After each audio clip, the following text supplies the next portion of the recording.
BCB নির্বাচন থেকে সরে দাঁড়ালেন তামিম ইকবাল। বুধবার ১ অক্টোবর ২০২৫। বাংলাদেশ ক্রিকেট বোর্ডের বিসিবি আসন্ন নির্বাচন থেকে সরে দাঁড়িয়েছেন তামিম ইকবাল। আজ সকাল ১০টার দিকে মিরপুর শেরে বাংলা ক্রিকেট স্টেডিয়ামে এসে মনোনয়নপত্র প্রত্যাহার করেছেন জাতীয় দলের সাবেক অধিনায়ক। অ্যাডভার্টাইজমেন্ট: তামিমসহ ৭-৮ জন মনোনয়নপত্র প্রত্যাহার করেছেন।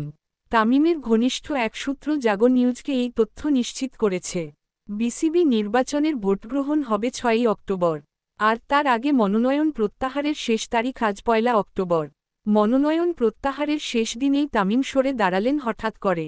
তামিমের মতো পরিচালক পদে নির্বাচন থেকে সরে দাঁড়িয়েছেন সাইদ ইব্রাহিম আহমেদ, ইসরাফিল খসরু, সৈয়দ বোরহানুল ইসলাম এবং রফিকুল ইসলাম বাবুর মতো হেভিওয়েট প্রার্থীরাও।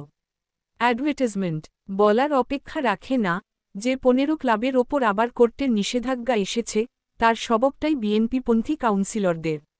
খুব স্বাভাবিকভাবেই ১৫টি নিশ্চিত ভোট হাতছাড়া হয়ে যাবে তামিমের নেতৃত্বাধীন বিএনপিপন্থী প্যানেলের। এছাড়া শেষ মুহূর্তে অনেক চড়াই উতরাই পাড়ি দিয়ে সাজানো ১২ জনের প্যানেল থেকেও নির্বাচন করতে পারবেন না ৪ জন প্রার্থী।